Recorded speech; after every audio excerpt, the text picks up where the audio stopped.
बिस्मिल्लाहिर्रहमानिर्रहीम।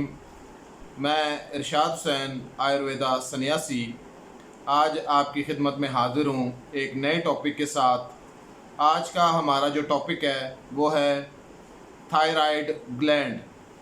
ये thyroid gland अगर ख़राब हो जाए तो बड़ी मुश्किल से ये ठीक होते हैं और डॉक्टर के हजरात के पास मैं नहीं समझता हूँ कि इसका कोई प्रॉपर हल है या इसकी कोई मुकम्मल ट्रीटमेंट है।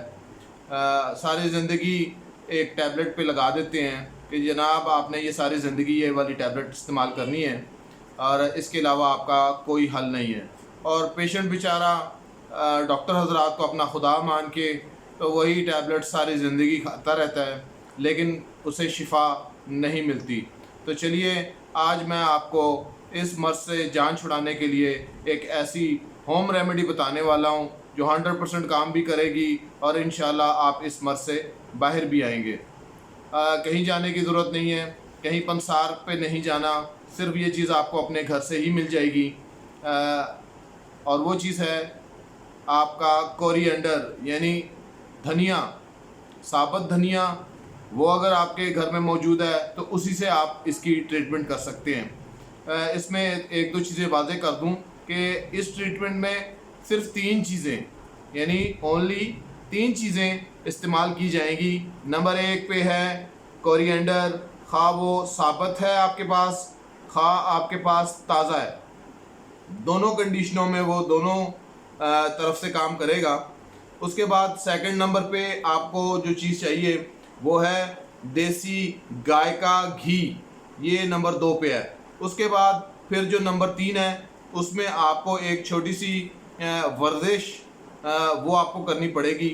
तो ये 3 चीज़ें मिल के आपके थायराइड ग्लैंड को क्योर कर देती हैं। तो चलिए तरीक़ेकार पे गुफ्तगू कर लेते हैं कि इसको इस्तेमाल कैसे करना है। मिसाल है आपके पास खुश्क धनिया मौजूद है तो आपने 2 ग्राम से लेके 3 ग्राम दिन में 2 मरतबा मुंह में रख के उसको चबाते रहें और चूसते रहें, चबाते रहें और चूसते रहें। खाना नहीं है उसको, मैं फिर रिपीट कर रहा हूँ, उसको खाना नहीं है, उसको चबाना है। और उसका जो जूस आपके सलाइवा यानी आपके मुंह के अंदर जो थूक है, जो लार है, उसके साथ मिक्स होके तो आपके थायराइड को टच करता हुआ यहाँ से नीचे की तरफ जाना चाहिए। ये तो साबुत धनिए के साथ आप कर सकते हो। अगर आपके पास साबुत धनिया नहीं है तो फिर आप जो ताज़ा जो फ्रेश आता है आप उसको भी इस्तेमाल कर सकते हैं।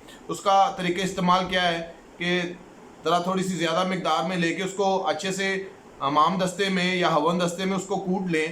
कूटने के बाद उसकी चटनी बनाएं और चटनी का 1 चम्मच, बड़े वाला चम्मच, तकरीबन 5 से 7 ग्राम के करीब करीब होना चाहिए।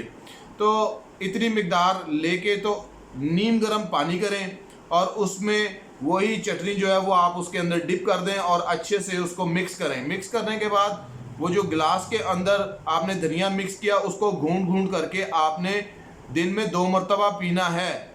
तो ये हो गया आपका फ्रेश धनिए का तरीका। खुश्क का भी मैंने बताया और ताज़े वाले का भी मैंने बताया। अब आती है बात सेकंड नंबर पे जो मैंने आपको देसी घी का बताया। देसी घी आपने इस्तेमाल करना है अपने थायराइड ग्लैंड के यहाँ पे एज ए मसाज, यानी आपने यहाँ पे उसका मसाज करना है।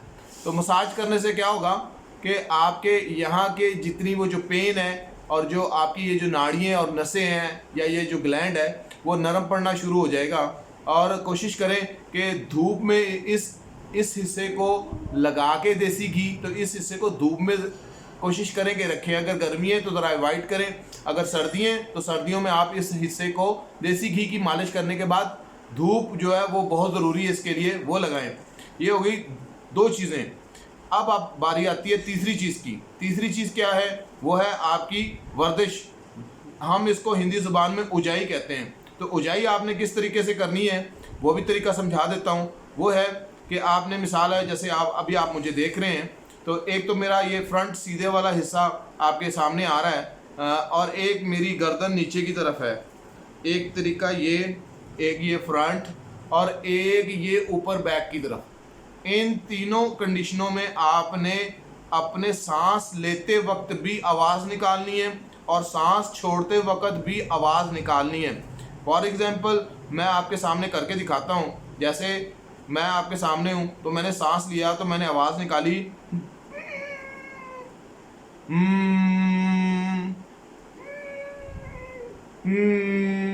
तो एक दो मरतबा शायद शुरू में आप करें तो शायद आपके गले की तरावट कम होने की वजह से आपको खांसी भी आ सकती है। इससे डरिएगा नहीं, लेकिन ये वर्जिश जारी रखिएगा। बस सिर्फ ये 3 चीज़ें अगर आप इस्तेमाल कर गए तो थायराइड जड़ से ख़त्म हो जाएगा। और इंशाल्लाह आप मुझे अपनी दुआओं में याद भी रखेंगे। मिलते हैं अपने नेक्स्ट टॉपिक में, तो तब तक के लिए खुदा हाफिज़।